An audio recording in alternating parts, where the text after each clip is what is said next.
What kind of society do you want? Do you want a society where everyone is allowed to be who they are, so to speak, and to be successful at that? Or do you want a society that does everything it can to make people the same, regardless of their individual, of the individual differences that are intrinsic to them? It is by no means obvious that that's what you want.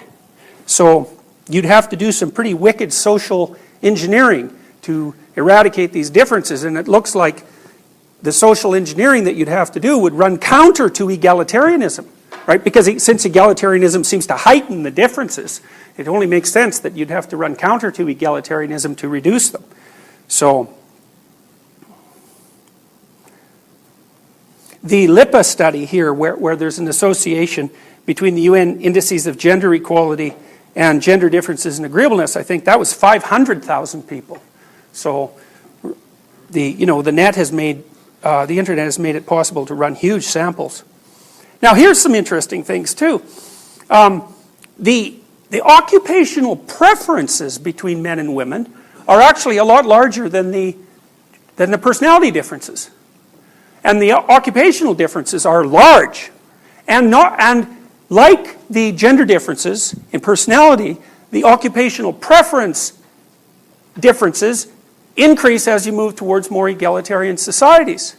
So the big difference between women and men seems to be that women prefer working with people and men prefer working with things.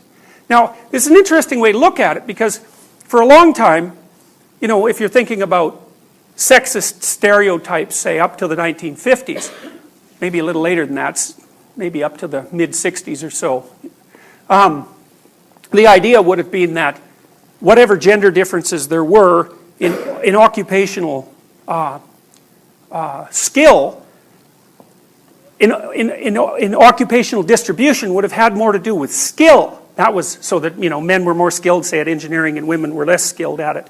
But what seems to be the case is that if you look at the basic predictors of success, like intelligence and conscientiousness, there's virtually no gender differences at all. Now, so what that seems to mean is that the reason that there are occupational differences, at least in egalitarian societies, is because the occupational differences are driven by choice, not by ability. Now that's something to think about, because again, that seems to indicate that if you're going to push hard against gender preferences, what you have to do, in some sense, is restrict the degree to which people's choices determine their occupational outcomes. And, once again, it's not exactly clear that you'd like to live in a society that would do that. I mean, unless you think that precise equality across every dimension in terms of occupational, the number of men and the number of women in each occupation is such an important index that it actually trumps what people as individuals actually want to do when you allow them free choice. So the big difference is, and it's one standard deviation, so to be as interested in things as the typical man, the typical woman would have to be more interested in things than 85% of women. And to be more interested in people than things, to be as interested in people as the typical woman, a man would have to be more interested in people than 85% of men. Now that's starting to become a very large difference. Now there's other differences too.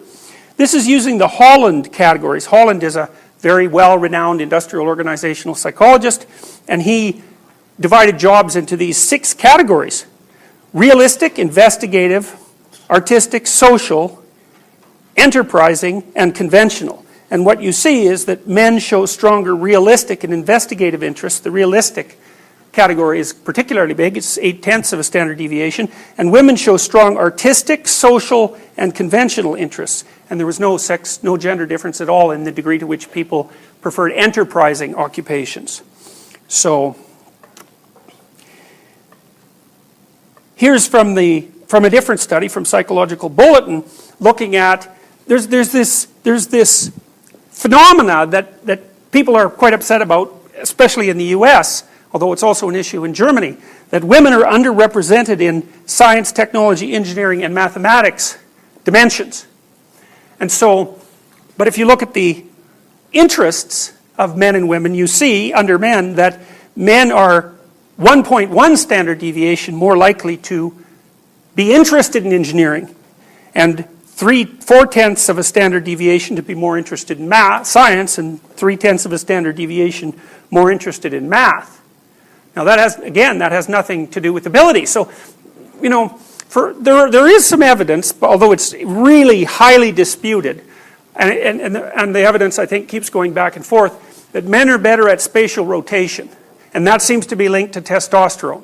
But like I said, this idea has been attacked very heavily. There's also some evidence that if you look at the intelligence distribution of men and women, that the women's distribution is a little higher peaked and a little less wide. And what that means is there's far more men who fall into the extremely intellectually impaired category, and that sort of seems to go along with the fact that the vast proportion of children in school who are in trouble are boys. But they're also overrepresented at the extreme upper end of the continuum, so the male distribution is flattened. And the people who believe that, well, it's typical in animal communities, mammalian communities, for there to be more variability among the men. So, because men are expendable fundamentally, and so in some sense the species can take a bigger chance with variability, even though the means remain the same. Now, that was what Larry Summers was referring to. He was a president of Harvard, when he suggested that there might be intellectual differences between men and women that in part accounted for the differences in STEM prevalence. And he just got roasted for that. In fact, I think they fired him, which was really unfair, I thought, because he was just referring to a study. He wasn't making a claim that that was his opinion. But we can put that aside for the time being. It doesn't look like you need to invoke an intellectual capacity explanation to account for the underrepresentation. You can just see that the interests diverge. Now, you know, you could attribute that to stereotypes and so forth, but then you run up against the problem that the differences are bigger in the countries that have done the most to eradicate the stereotypes. So I don't really see how that hypothesis can survive. As far as I'm concerned, it's just been proved wrong in the last 10 years. The gender differences are not primarily cultural.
Anh hay mơ mộng mình thức xa xôi, không màng về tình ái muôn nơi, sống cho là tròn kiếp đây thôi, đâu quan tâm gì chuyện đời. Thế mà lại ngâm tương tư, ông tầm bà mũi xa tơ, đêm nằm trộm nhớ mơ mơ về ai. Thì ra anh yêu rồi, từ ánh mắt nụ cười, từ đôi môi gọi mưa sao xuyến lòng anh. Thì ra mê em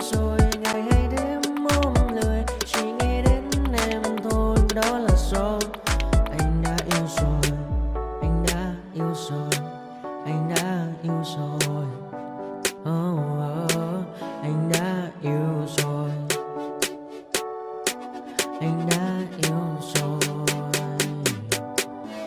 anh đã yêu em mất rồi.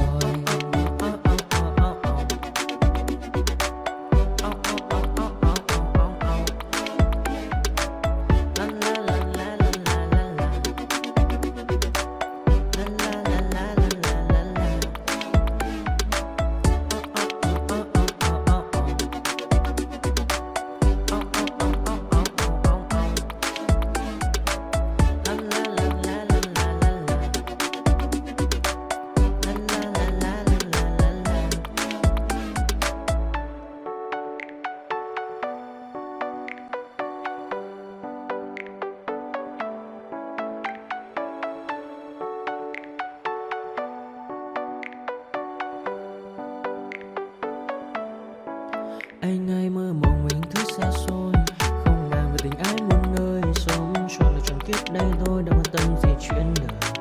Thế mà lại nằm tương tư, ông tầm bà mối xa tơ, đêm nằm trộm nhớ mơ mơ về ai.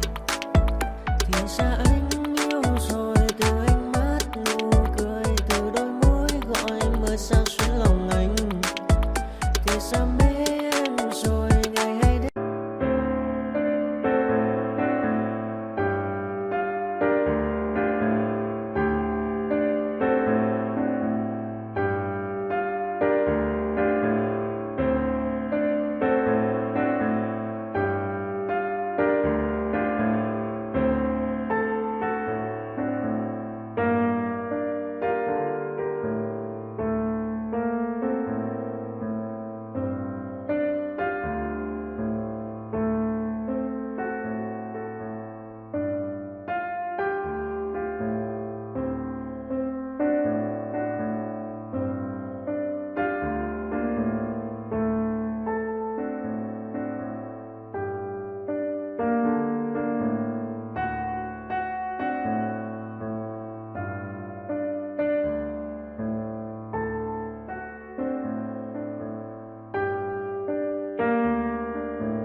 Hey kid, don't ever let them get inside your head.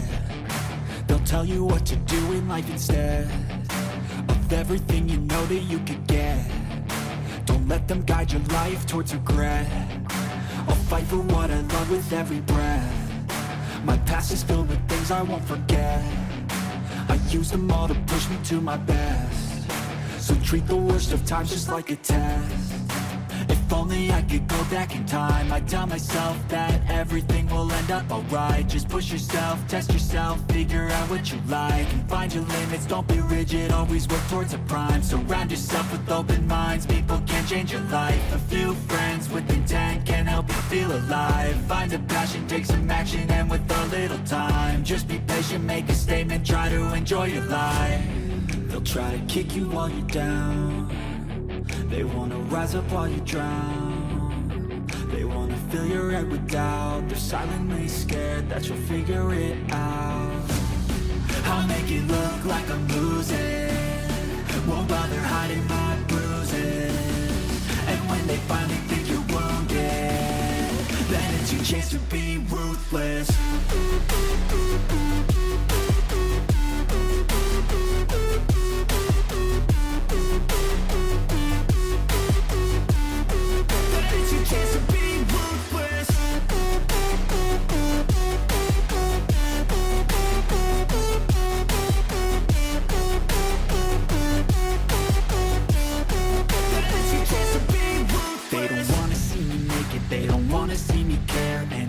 Make some progress, I can see that they compare. I think everyone's against me, maybe something in the air. Am I paranoid? I swear a void is forming and they're scared. I walk a